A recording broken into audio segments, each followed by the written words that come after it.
খেলাতে টাকার হারজিত রয়েছে, সেটাই জুয়া। মদের ব্যাপারে বলেছেন যে আমার উম্মত মদ খাবে, তবে নাম দিবে অন্য। তার মানে মদ খাবে, কিন্তু মদ নাম দিয়ে খাবে না। যখন মদ নাম দিয়ে খাবে না, অন্য নামে খাবে, তখন সব আলেম সেটা বুঝতে পারবে না। তখন কেউ বলবে ওটা হালাল, কেউ বলবে ওটা হারাম। কিন্তু জুয়ার ব্যাপারে তিনি কিছু বলেননি, তবে দুটোই শব্দ পাশাপাশি উল্লেখ করেছেন। জুয়া, প্রত্যেক যে খেলাতে টাকার হারজিত রয়েছে সেটাই হলো জুয়া।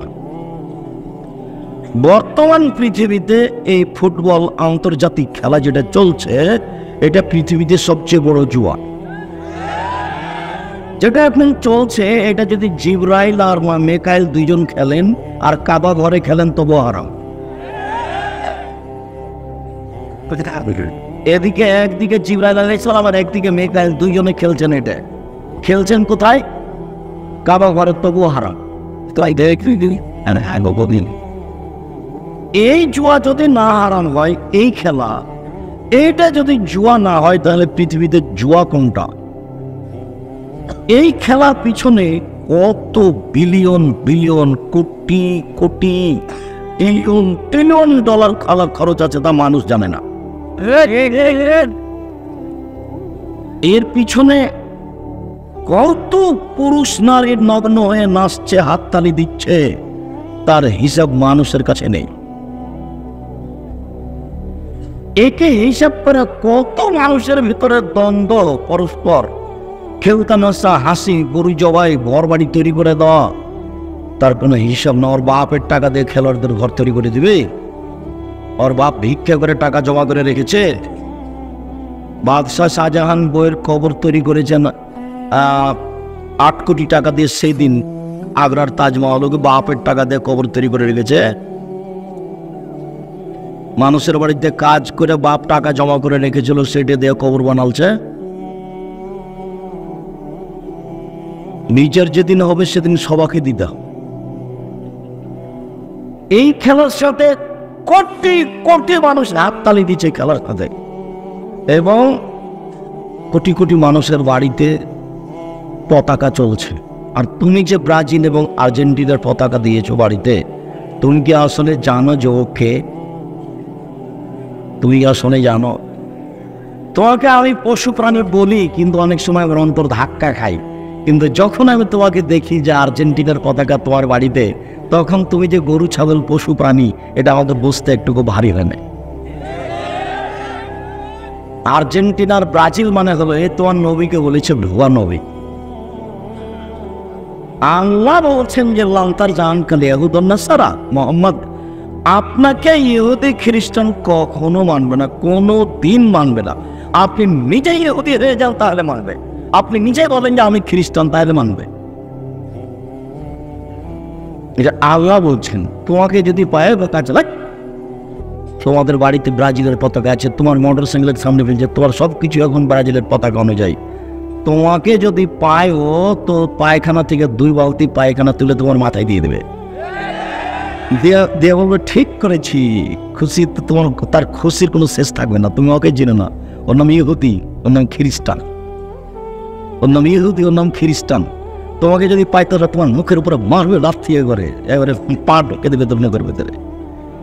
তোমার নবীকে বলে ভুয়া নবী। আমি ও দিয়ে তুমি ফেলে দিলে, আমি ওতে পেশাব করে দেবো পতাকাতে। বেটা ফাইজলামি করো, তুমি মূর্খ, তোমার বাপ মূর্খ, তোমার জাতি মূর্খ। তোমাকে আর তোমার বাপকে যদি মূর্খ প্রমাণ করতে না পারি, বেটা আমি আর বক্তব্য তোমার চলে গেলাম নেমে, আমার জীবনে কোনোদিন আসবো না জাতির সামনে। তুমি মূর্খ, তোমার বাপ মূর্খ, তোমার বংশ মূর্খ, তোমার জাতি মূর্খ। তোমাকে কবর দিতে এসছি। সাহস থাকলে দাঁড়াতে বলো তোমার বাপকে, সাহস থাকলে তুমিও দাঁড়াও। তোমার নবী হলো তার কাছে ভুয়া নবী। 1 সেকেন্ডের জন্য তোমার নবী কেউ মানেনি, 1 সেকেন্ডের জন্য, 1 সেকেন্ডের জন্য। আল্লাহ বলছেন মানেনি, বলছে এই তো নবী হয়তো আমাদের থেকে হবে। নবী হলো আমাদের ঈসা, আমাদের মুসা নবী। এ কেন? এ মানে যুদ্ধের জন্য প্রস্তুতি নেওয়া, এইটা খেলা যায়। তাঁতি বাহুবে এমরাতে, স্ত্রীর সাথে খেলা, যুদ্ধের প্রশিক্ষণ নেওয়া, এই 3টা খেলা জায়েজ। এছাড়া পৃথিবীতে সব খেলাকে আল্লাহর নবী বাতিল বললেন, না জায়েজ, আরাম বললেন। তিনি নিজে তার স্ত্রীর সাথে খেলায় প্রতিযোগিতায় নেমেছেন। একদিন স্ত্রীর সাথে দৌড়ালেন, তাতে আয়েশা হয়ে গেলেন জয়ী আর তিনি হলেন পরাজয়ী। আরেকদিন অনেকদিন পরে দৌড়ালেন, তখন আয়েশা রাদিয়াল্লাহু তাআলা আনহা হলেন পরাজয় আর মুহাম্মদ সাল্লাল্লাহু আলাইহি ওয়াসাল্লাম হয়ে গেলেন জয়ী। প্রতিযোগিতা। আবার আল্লাহ রাসূল বলছেন, মান লাইবা নারদেশির ফাকাদ আদখালা ইয়াদাহু ফি দামে খিনজির। কেউ যদি বসে বসে সময় কাটে এমন খেলায় অংশগ্রহণ করে, যেমন চৌসার, ছক্কা, লুডু, দাবা, পাঞ্জা, ক্যারামবোর্ড, তাস, গেমস, আরও যত খেলা জন্ম নিয়েছে, কিয়ামত পর্যন্ত যত জন্ম নিবে, বসে বসে চলে, সময় নষ্ট হয়, শরীর চর্চা হয় না, এমন খেলায় যদি কেউ অংশগ্রহণ করে, তাহলে সে তার হাতকে শুকুরের রক্তের মধ্যে ডুবিয়ে দিল। হাদিস মুসলিম। চৌসার, ছক্কা, লুডু, দাবা, পাঞ্জাব, ক্যারামবোর্ড, তাস, গেমস, যত খেলা আছে, এসব খেলায় যে অংশগ্রহণ করে, সে তার হাতকে শুকুরের মধ্যে রক্তের মধ্যে ডুবিয়ে দিল। তুমি যদি আসলেই মুসলমানের বাচ্চা হও, তোমার যদি গায়ে রক্ত থাকে, তাহলে আজকে গিয়ে ব্ল্যাক বোর্ডটার উপরে লাথি মেরে ভেঙে ওকে আগুন দিয়ে জ্বালিয়ে দিয়ে ঘুমাবা। আর যদি না করো, তাহলে তুমি বলবে যে আমি মুনাফেক, আমি বক্তব্য শুনি মানি না। বলবে যে আমি মুনাফেক। সকালে হাঁটবার বলবে আমি মুনাফেক, আমি বক্তব্য শুনি মানি না। এ পাড়া থেকে ওই পাড়া যাবে আর বলবে আমি মুনাফেক, আমি বক্তব্য শুনি আমি মানি না, আমি মুনাফেক। এভাবে বলবা। হিন্দু তো আসেনি, তুমি তো এসেছো। যদিও আমি হিন্দুকে আসতে বলেছি। আমি যখন কোনো জায়গাতে যাবো, তখন হিন্দু যেন আসে, আমি তার কিছু না কিছু উপকার করবই করবো ইনশাল্লাহ। বিশ্বাস করো আল্লাহর কসম, বিশ্বাস করো আল্লাহর কসম, আমি 32 বছরে কোনোদিন অপ্রয়োজনীয় বাক্য বলিনি। 32 বছরে আমি কোনোদিন কেসা কাহিনী বলিনি। 32 বছরে আমি কোনোদিন সরকার বিরোধী বক্তব্য দিইনি। 32 বছরে আমি কোনোদিন কারোর বিরুদ্ধে কথা বলতে যাইনি। 32 বছর আমি কোনোদিন মানুষের কাছে পথ খরচ পাতেও চাইনি। 32 বছর আমি কোনোদিন নিজের পরিচয় দিইনি। আমাকে যখন চাপ দিয়ে বলেছে যে বিজ্ঞাপন পোস্টারে কি লিখবো, তখন আমি বলেছি আমার নাম আব্দুর রাজ্জাক আর আমার বাপের নাম ইউসুফ, বাপ বেটা মিলে আব্দুর রাজ্জাক বিন ইউসুফ।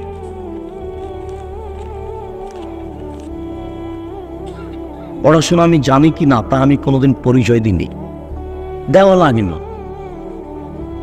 এরকম পর্যায়ে আল্লাহ আমাকে নিয়ে যায়নি কোনোদিন যে জাকজমক দেখে একটা হিসাব নিকেশ করে মানুষের সামনে দাঁড়াতে হবে। এরকম পরিবেশের কাছে আল্লাহ আমাকে নিয়ে যায়নি কোনোদিন। আমার মনে বড় সাত, আমি এদেশের মাটিতে উন্নত মানের প্রতিষ্ঠান গর্ব ইনশাআল্লাহ। সেটা জামিয়া সালাফিয়া ডাঙ্গিপাড়া পবা রাজশাহী 26 বিঘা জমির উপরে অবস্থান করে। সেখানে একটা মসজিদ আছে 90% জমির উপরে, যার একতলাতে 3000 মানুষ সালাত আদায় করতে পারে, যার 4 তলার কাজ চলছে। আপনার বাড়ির পাশে যেটা জামিয়া সালাফিয়া ডাঙ্গিপাড়া পবারাজ, এখানে প্রায় 2000 ছেলে পড়াশোনা করে, 850-900 মেয়ে পড়াশোনা করে এখানে, যার সম্মেলন হচ্ছে 22-23 ডিসেম্বর। কোনো লোককে নামানো হবে না, কাউকে উঠানো হবে না।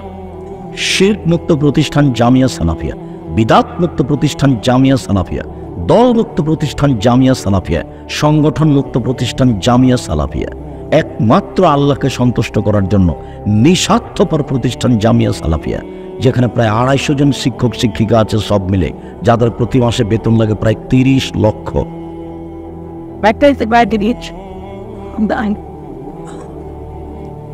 আপনাকে আমি এর জন্য দোয়া করতে বলেছি। আমি বলেছি আল্লাহ, আপনি বলবেন আল্লাহ এটা কবুল করো, জামিয়া সালাফিয়া কবুল করো। বাকি দেশের প্রায় সব বড় বড় জেলায় জামিয়া সালাফিয়া খুলবো বলে আশা করছি ইনশাআল্লাহ, সময়ের ব্যবধান। জামিয়া সালাফিয়া ডাঙ্গিপাড়া পবা রাজশাহী, জামিয়া সালাফিয়া রূপগঞ্জ নারায়ণগঞ্জ ঢাকা, যেটা 51 বিঘা জমির উপর অবস্থান করে। জামিয়া সালাফিয়া তেঘরা বিরল দিনাজপুর প্রায় 18 থেকে 20 বিঘা জমির উপর অবস্থান করে। জামিয়া সালাফিয়া 6 মাইল বাবুগঞ্জ বরিশাল, এগুলো চলমান প্রতিষ্ঠান।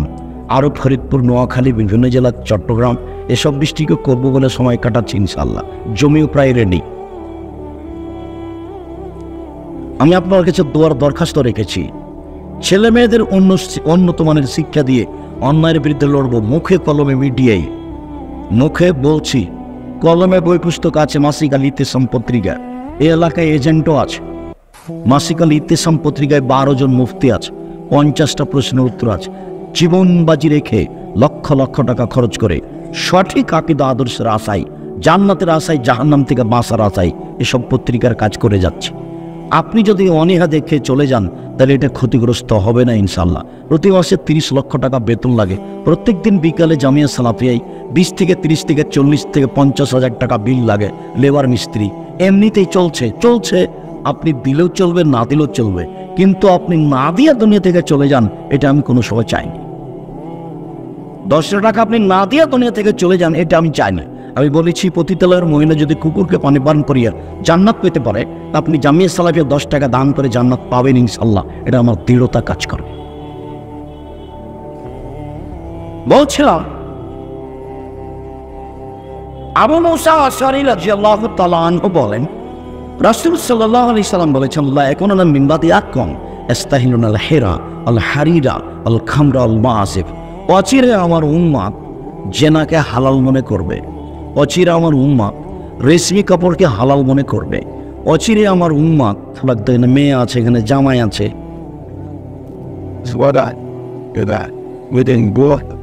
আল্লাহ রহম করো। আপনি আমার দিনী ভাই, আপনি আমার দিনী বোন, আপনাকে আমি 1 মিনিটের জন্য কষ্ট দিতে আসি না, আপনাকে আমি অনেক ভালোবাসি। আপনি নিজের বিবেচনা নিজের কাছে করুন। মানুষ কিন্তু মানুষ পশু নয়। আল্লাহ মানুষকে পশু বলেননি, বলেছেন পশুর মতো। বুঝে না ওরা অন্তর আছে, বোঝে না, দেখেও দেখে না ওরা চক্ষু আছে, দেখে না, শুনে না ওরা কান আছে, শুনে না। উলাইকা কালাম, তারা পশু প্রাণীর মতো, তারা গরু ছাগলের মতো, তারা কুকুর শ্রেণীর মতো, বালুমাজাল বলেন তার চেয়ে খারাপ। মতো বলছেন, বলেননি যে কুকুর শ্রীগাল। কেন? কুকুর শ্রীগাল কোনোদিনই পরিবর্তন হতে পারবে না, মানুষ পারে। মুআয ইবনে জাবাল রাদিয়াল্লাহু তাআলা আনহু বলেন, রাসূল সাল্লাল্লাহু আলাইহি সাল্লাম বলেছেন, পৃথিবীর মানুষ শুনে রেখো, ইন্নাল হাযাল আমরা বাদা নবুওয়াতুর রাহমা। নেতৃত্ব শুরু হয়েছে নবী দিয়ে ও দয়া দিয়ে। নবীর নেতৃত্ব চলেনি আল্লাহর দয়া ছাড়া। সময় এখনো খেলাফাতান রাহমা। তারপর নেতৃত্ব শুরু হয় খেলাফাত দিয়ে ও দয়া দিয়ে। উমরের নেতৃত্ব চলে না আল্লাহর দয়া ছাড়া। সুম্মা মুনকানা জুজান, এরপর নেতৃত্ব শুরু হয় জোরজানুল লুক্তার। এরপর নেতৃত্ব শুরু হয় জোরজানুল লুক্তার। সময় এখনো চাপনিয়াতান ওয়াতানা ফাসাদান ফিলার যে। এরপর নেতৃত্ব শুরু হবে জোর করে, পিটিয়ে, মানুষকে হত্যা করে, যে কোনো মূল্যে মানুষ নেতা হবে। তখন তাদের 4টা স্বভাব হবে। 1, ইস্তাহিলুনাল হারিরা, এরা রেশমি কাপড় হালাল মনে করবে, বিছানে মকমল চাদর থাকবে। 2, অল ফরুজা, এরা জেনাকে হালাল মনে করবে। 3, অল খুমরা, মদকে হালাল মনে করবে। 4, ইরজাকু আলাইহিম, দিন ধনী হয়ে যাবে, টাকা পয়সার অভাব থাকবে না, ব্যাংক ব্যালেন্স সব তাদের, কোনো চিন্তা নেই। ওয়া ইরজাকু আলাইহিম ইনসারুনা, তাদের সাহায্য করা হবে। এই 4টা স্বভাব হবে তাদের। ক্ষমতার ভিত্তিতে টাকা উপার্জন করবে। ক্ষমতা মানে টাকা, আসলে ক্ষমতা মানে নিঃস্ব হওয়া, দেউলিয়া হয়ে যাওয়া। কেন? যেটুকু নিজের ছিল সেটুকুকে জনগণকে দিলাম, আর যা সরকারিভাবে ছিল সেটুকুকে জনগণকে দিলাম। যখন নেতৃত্ব শেষ হয়ে গেল তখন আমি নিঃস্ব হয়ে গেলাম, তার নাম নেতৃত্ব। যখন উসমান খলিফা হলেন রাদিয়াল্লাহু তাআলা আনহু, তিনি বলছেন, সৌদি আরবের মাটিতে, এই বিশাল ভূখণ্ডে উসমানের চেয়ে কোনো ধনী মানুষ ছিলেন না গোটা সৌদি আরবে। তারপরে যখন নেতৃত্ব ছেড়ে দিতে হলো, শহীদ হওয়ার সময় চলে আসলো, তখন তিনি বললেন যে হজ করতে যাওয়ার জন্য একটা উট আছে, আর কিছু নেই। অথচ সৌদি আরবে সবচেয়ে বড় ধনী, হজ করতে যাওয়ার জন্য একটা উট আছে।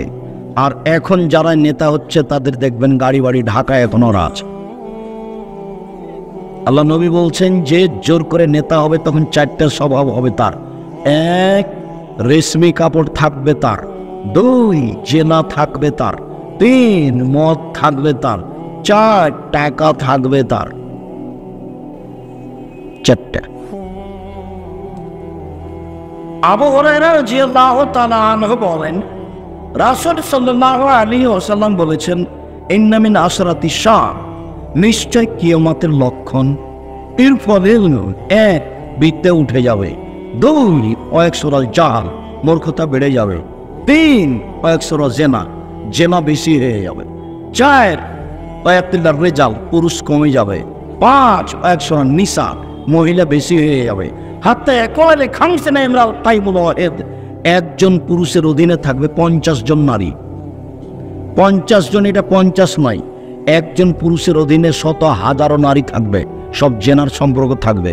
এইখানে এই বৈঠকে এমনও কত যুবক আছে যার শত নারীর সাথে জেনার সম্পর্ক আছে।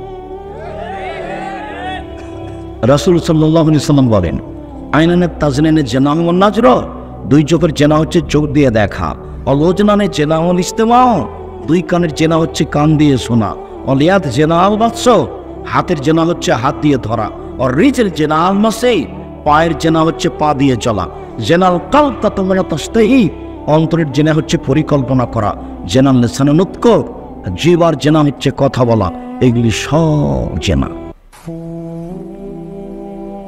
আপনি আমার দিনী ভাই, এই ছেলে তোমাকে বলছি শোনো, তুমি একটা কথা মনে রেখো, দেখো মোবাইলে যেসব মেয়েকে তুমি দেখছো এর কিন্তু বিচার হবে। আল্লাহ এমন সত্তা যে তোমার এটা কেউ দেখতে পায় না, কিন্তু আল্লাহ দেখতে পান। আর যেদিন বিচার হবে সেদিন সবাই দেখতে পাবে। কেন? বিচারের 4টা পদ্ধতি। বিচারের 4টা পদ্ধতি। এক, সবার হাতে খাতা দেওয়া হবে, আরবি ভাষাতে থাকবে লেখা। তুমি আরবি জানলেও পড়তে পারবা, না জানলেও পড়তে পারবা। দেখবে আর বলবে, মাগে হাজান কিতাব লাইবাদের সাগিরতল কবিরা, কি আশ্চর্য ধরনের বই, জীবনের ছোট কথা লেখা আছে, বড় কথাও লেখা আছে। আপনি আরবি পড়বেন আর বলতে পারবেন, তার মানে সব পাপ আপনাকে নিজে পড়তে হবে, নিজে আবার পড়তে হবে বিচার মাঠে। দুই, সব পাপ দেখতে পাবেন। আল্লাহ বলছেন, মিসকাল যারাতিন খাইরাইয়ারা মিসকাল যারাতিন শাররাইয়ারা, বিন্দু মাত্র যদি পাপ করে থাকেন সেটা আপনি দেখতে পাবেন। দেখার পদ্ধতি আল্লাহ রাসূল বলছেন, এনজুরু আইমানা মিনহু, সে তার ডান দিকে লক্ষ্য করবে, ফায়ারা মা কাত্তাবা মিন আমালিহি, পুরো জীবনের সব কর্ম দেখতে পাবে। ডান দিকে তাকানোর সাথে সাথে সময় এনজুরু আসমা মিনহু, তারপর বাম দিকে লক্ষ্য করবে, ফায়ারা মা কাত্তাবা মিন আমালিহি, পুরো জীবনে যা করেছে সবকিছু বাম দিকে দেখতে পাবে। তার মানে আপনাকে দেখানো হবে সে পাপ। পৃথিবীর সব মানুষকে তার পাপ নাকি দেখানো হবে। এটা হলো 2 নম্বর পদ্ধতি। 3 নম্বর পদ্ধতি হলো এই যে মাটি কথা বলবে, মাটি টপ টপ টপ টপ করে কথা বললে আপনি কি অন্যায় করেছেন সব বলে দিবে মাটি। 4, হাত কথা বলবে, আপনি কি করেছেন সব কথাগুলি হাতে টপ টপ টপ টপ করে বলবে। যখন হাতের বলা শেষ হবে তখন পায়ে বলবে, তুমি ঠিক বলেছ। মনে থাকবে না মনে হয়? মানুষকে অপরাধী প্রমাণ করার কয়টা পদ্ধতি? 4টা। সম্মানিত দিনী ভাই বোন, আমরা আপনাকে আন্তরিকভাবে আজকের অতি অল্প সময়ের বক্তব্যে যেটা আমি জোরালোভাবে অনুরোধ জানিয়েছি সেটা আপনি মনে রাখবেন। আমার নাসিহাতে 4টা কথা মনে রাখেন। 1, 5 ওয়াক্ত সালাত, কোনোদিন 5 ওয়াক্ত সালাত থেকে দূরে থাকিয়েন না। 2, হালাল রুজি, যেভাবেই হোক, চকলেট বিক্রি করা হোক, কাপড় বিক্রি করা হোক, দিন মজুর করা হোক, হালাল রুজি। 3, একটু কোরআন তেলাওয়াত, অন্তত ইখলাস, প্রত্যেক দিন সকালে বা বিকালে সূরা ইখলাস 3 বার পড়বেন অন্তত, দিয়ে নিজেকে বলবেন যে আমি কোরআন মাজিদ পড়ি। আর যদি নিয়মিত কোরআন মাজিদ পড়তে পারেন ভালো, পড়েন। সূরা বাকারা যদি পড়তে পারেন তাহলে সূরা বাকারা আপনার পক্ষে বিচার মাঠে তো যুদ্ধ করবে, ও তর্ক বিতর্ক লাগিয়ে দিবে আল্লাহর সাথে আপনার পক্ষে আপনাকে জান্নাতে নিয়ে যাওয়ার জন্য। সূরা বাকারা আর সূরা আলে ইমরান। আল্লাহ নবী বলছেন, সূরা বাকারা পড়তে পারে না অলস মানুষ, সূরা বাকারা পড়তে পারে না অলস মানুষ, সূরা বাকারা পড়ে না যে তার বরকত হবে না, সূরা বাকারা পড়ে না যে তার বরকত হবে না, সূরা বাকারা পড়তে পারে না যে সে ক্ষতিগ্রস্ত হলো, সূরা বাকারা পড়তে পারে না যে সে ক্ষতিগ্রস্ত হলো। কোনোটাই যদি না পারেন তাহলে আপনার একটা কথা আপনাকে আমি মনে রাখার জন্য অনুরোধ জানাচ্ছি যে 4টা কর্ম যাদের কবরের শাস্তি হয় না। 1, জুমার দিন মারা গেলে কবরের শাস্তি হয় না। 2, শহীদ হলে কবরের শাস্তি হয় না। 3, পেটে ব্যথায় মারা গেলে কবরের শাস্তি হয় না। 4, সূরা মুলক রাতে পড়ে ঘুমালে কবরের শাস্তি হয় না। উপরের 3টা পারবেন না। জুমার দিন মরণ হবে কিনা আপনি বলতে পারছেন না। আপনি শহীদ কিনা, বাংলাদেশে তো সবাই শহীদ। তখন কে যে শহীদ তো বিচার মাঠে ধরা পড়বে। 3, পেট ব্যথায় মারা গেলাম, পেট ব্যথায় আমি মারা গেলাম কিনা এটা যে কোন ব্যথা তা তো আমি নিশ্চিত বলতে পারছি না। থাকলো সূরা মুলক। সূরা মুলকের 2টা সুবিধা, একটা হলো কবরের শাস্তি হবে না, বন্ধ। আর একটা হলো বিচারের মাঠে যতক্ষণ পর্যন্ত ক্ষমা না হবে ততক্ষণ পর্যন্ত সূরা মুলক আপনার পাশ থেকে যাবে না। সূরা বাকারা কতক্ষণ থাকবে তা বলা যায় না, তবে সূরা বাকারা খুব ঝগড়া করবে আল্লাহর সাথে, চলে যাবে না কি এক সময়, না শেষ পর্যন্ত থাকবে, এই কথা মুহাম্মদ সাল্লাল্লাহু আলাইহি ওয়াসাল্লাম বলেননি। তবে মুহাম্মদ সাল্লাল্লাহু আলাইহি ওয়াসাল্লাম বলেছেন সূরা মুলক ক্ষমা না হওয়া পর্যন্ত যাবে না। যেমন এটা তিনি বলেছেন, ছোট ছোট বাচ্চা মারা গেলে, ছেলে মেয়ে মারা গেলে যতক্ষণ পর্যন্ত বাপ মায়ের ক্ষমা না হয়েছে ততক্ষণ পর্যন্ত ওই ছেলে মেয়ে ছাড়বে না। যার জন্য বলি যে 1-2টা ছেলে মেয়ে নিলে হবে। 2টা ছেলে মেয়ে নিয়েছেন তো কয়টা মরবে আর কয়টা থাকবে? 10-12টা ছেলে মেয়ে হলে 2-1টা মারা যাবে, 5-7টা থাকবে। যেমন আপনারা 10-12 ভাই বোন, 2-3 জন মারা গেছে, 5-7 জন আছেন। বেশি ছেলে মেয়ের অনেক সুবিধে, ছেলে মাত্র 1টা, ছেলে মাত্র 2টা, তো কয়টা মরবে আর কয়টা থাকবে? বড় বহুলিঙ্গ ছেলে মেয়ে বেশি নেন, রুজি বেশি হবে, বিচারের মাঠে সফলতা অর্জন করতে পারবেন। সম্মানিত দিনী ভাই বোন, আমি আপনাকে অনুরোধ জানাচ্ছিলাম যে 4টা নসিহাতের 4 নম্বর হলেই দোকানে বসে আড্ডা পিটবেন না। যেখানে 2 জন বসে আছে সেখানে বসবেন না। এখানে 2 জন বসে কথা বলছে, আপনি ওখানে যাবেন না। যদি যেতেও হয় জরুরি কারণে, তাহলে দাঁড়িয়ে দাঁড়িয়ে কথা শেষ করে চলে যাবেন। আড্ডা পিটবেন না কোনো সময় 1 মিনিটের জন্য। কখন যে কোন কথা বলে ফেলবেন যার কারণে তাহাজ্জুদ আর টিকতে পারবেন, হজ করে আর আপনি টিকতে পারবেন না। কাছেই আপনি ওই জায়গাতে বসবেন না। 4টে কথা: 1, 5 ওয়াক্ত সালাত; 2, হালাল রুজি; 3, কোরআন তেলাওয়াত; 4, 2 জন যেখানে বসে আছে সেখানে না বসে, আড্ডা না পিটা। এটা মনে থাকবে না মনে হয়। আপনি চেষ্টা করেন, আপনি সফল হতে পারবেন ইনশাআল্লাহ। রাসূল সাল্লাল্লাহু আলাইহি ওয়াসাল্লাম বলেন, পৃথিবীর মানুষ মনে রেখো, নেশাদার দ্রব্য পান করা এমন একটা জিনিস, এমন একটা পাপ, কেউ যদি একবার নেশাদার দ্রব্য পান করে 40 দিন আল্লাহকে রাজি করতে পারবে না। রাসূল সাল্লাল্লাহু আলাইহি সাল্লাম বলেন, নেশাদার দ্রব্য পান করা এমন পাপ, মান শারাবাল খামরা, কেউ যদি একবার নেশাদার দ্রব্য পান করে, লাম তুকবাল লাহু সালাতুন 40 লাইলা, তাহলে 40 দিন তার নামাজ কবুল হবে না। এরকম পাপ দুনিয়াতে নেই। রাসূল সাল্লাল্লাহু আলাইহি সাল্লাম বলেন, শারবুল খামরি কা আবেদ ওয়াসানিন, নেশাদার দ্রব্য পান করা হচ্ছে মূর্তি পূজার মতো পাপ। সরস্বতী, ভগবতী, কালী, দুর্গা এদের পূজা করলে যেমন পাপ হয়, নেশাদার দ্রব্য পান করলে তেমন পাপ হয়। রাসূল সাল্লাল্লাহু আলাইহি ওয়াসাল্লাম বলছেন, কোন পাপকে এভাবে মিলানো নেই। চুরি হোক, জেনা হোক, ডাকাতি হোক, সুদ হোক, ঘুষ হোক, কোনো পাপকে এভাবে উল্লেখ করা হয়নি যেটা নেশাদার দ্রব্যকে বলা হয়েছে।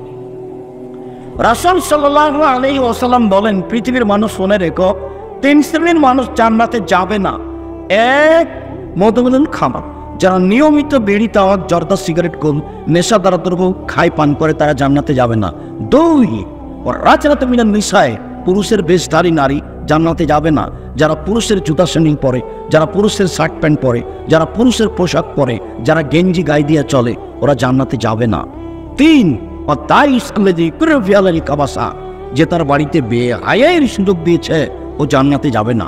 রাসূল সাল্লাল্লাহু আলাইহি ওয়াসাল্লাম বলেন, 3 শ্রেণীর মানুষ জান্নাতে যাবে না। 1, আকল, বাপ মাকে মানে না যে। 2, মদমুল খামরে, নেশাদার দ্রব্য পান করে যে। 3, মুকাদ্দিবুল মিল কাদারে, ভাগ্যকে অস্বীকার করে যে ভাগ্যকে অস্বীকার করে সে জান্নাতে যাবে না। রাসূল সাল্লাল্লাহু আলাইহি সাল্লাম বলেন, 3 শ্রেণীর মানুষ জান্নাতে যাবে না।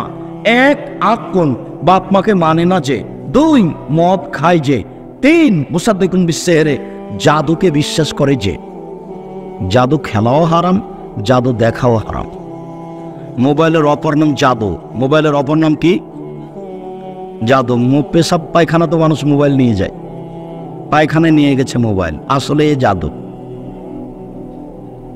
সম্মানিত দিনী ভাই বোন, রাসূল সাল্লাল্লাহু আলাইহি ওয়াসাল্লাম এই ব্যাপারে যে কথাগুলি বললেন, এইটা আমি আপনি যদি যথাযথভাবে মূল্যায়ন করি তাহলে কিছু না কিছু ভালো ফল পাবো ইনশাআল্লাহ।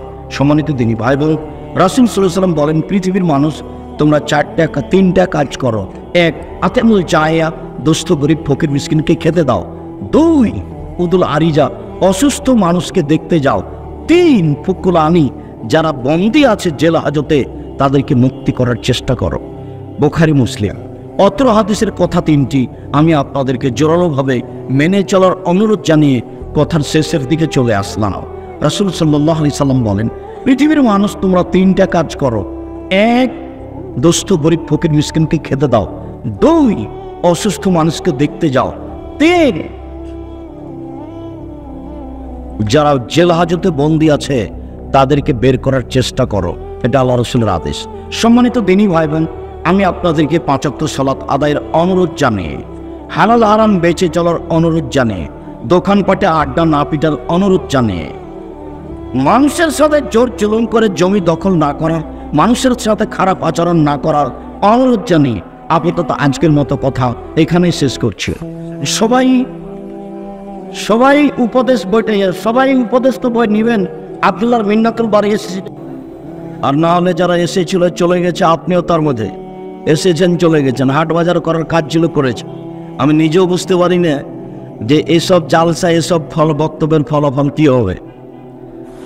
আমি যাচ করেছি তাতে আমি বক্তা শ্রোতার পরিচয় বই লিখেছি, মানে আমি এটা গ্রহণ করতে পারিনি। বক্তৃতাতে এমন হতে পারে না, মানে যেখানে মেলা থাকবে, মানুষজন থাকবে, পুরুষ নারী থাকবে, হইচই থাকবে, দোকানপাট থাকবে, পুতুল বিক্রি হবে, বাজনা হবে, সেটা তো আসলে দিন ধর্ম নয়।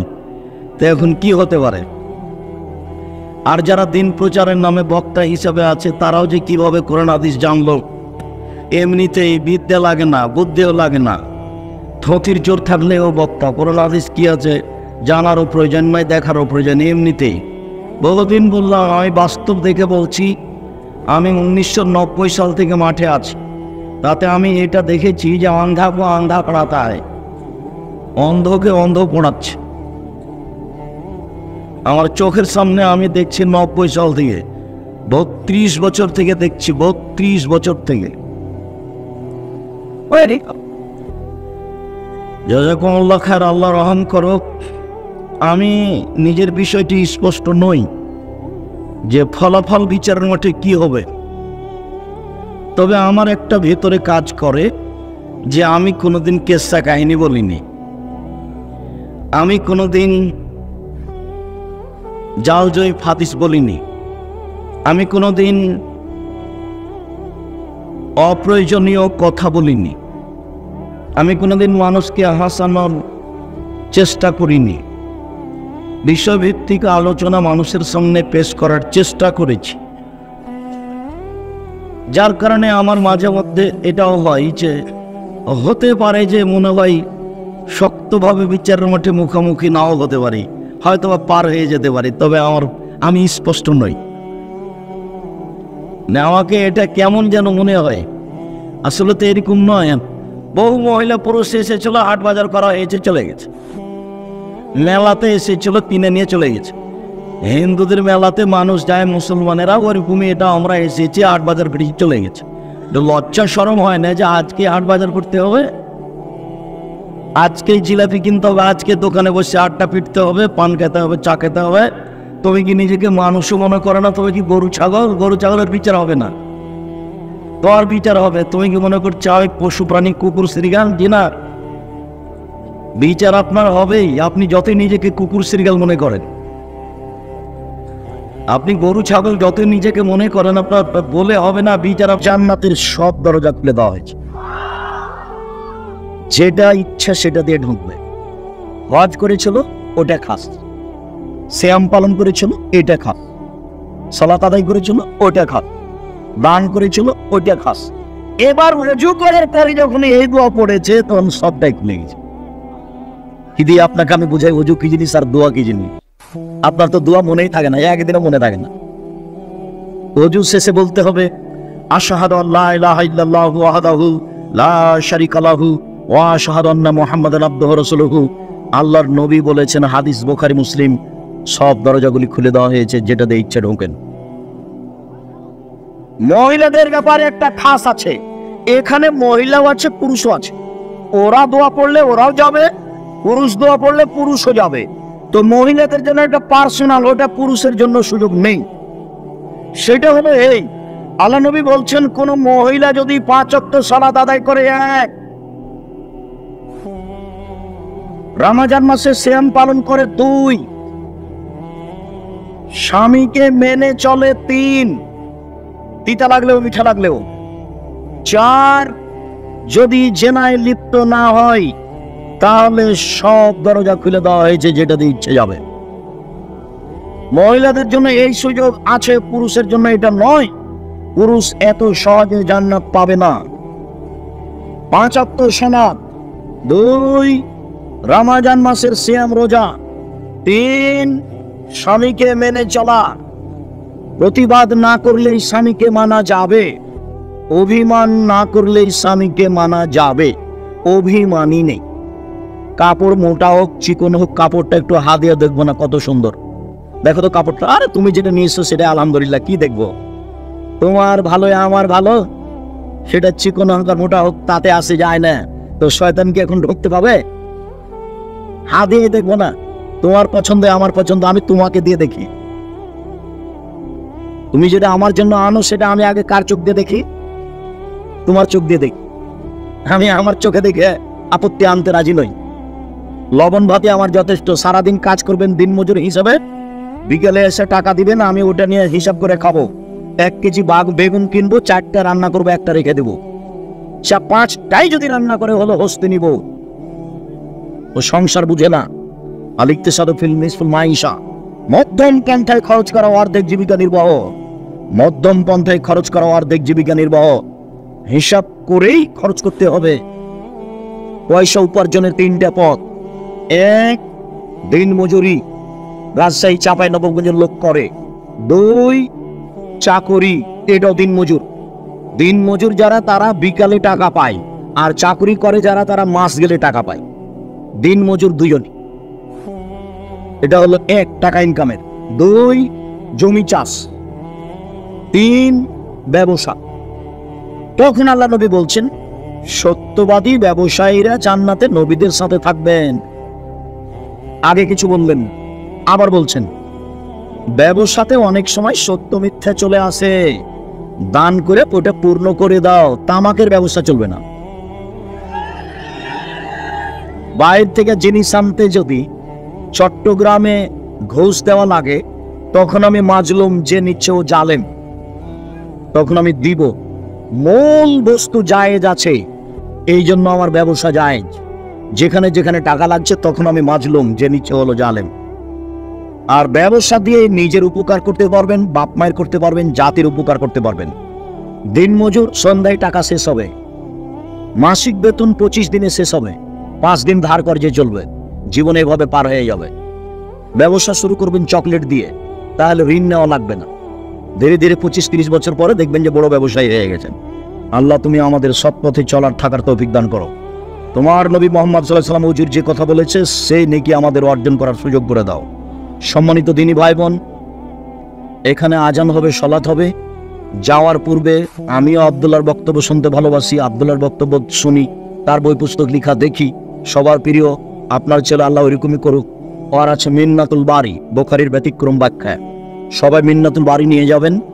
আর উপদেশ বইয়ে যা আলোচনা করছি সেগুলো আছে দেওয়া। উপদেশ বই নিয়ে যাবেন, আর সাথে নিয়ে যাবেন দোয়ার বই। ছেড়ে যাবেন না, টাকা এভাবে আসে আর চলে যায়।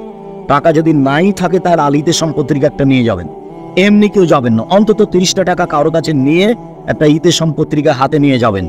আমি উপস্থিত বৈঠকের দিনী মুসলিম ভাই বোনকে আল্লাহ রাসূলের নীতি অনুযায়ী চলার অনুরোধ জানিয়ে, সুন্দর করে ওযু করে 2 রাকাত সালাত আদায় করে রাতে আল্লাহর কাছে ক্ষমা চাওয়ার এবং প্রয়োজনীয় জিনিস চাওয়ার অনুরোধ জানিয়ে আপাতত আজকের কথা এখানে শেষ করছি। সুবহানাকাল্লাহুম্মা ওয়া বিহামদিকা।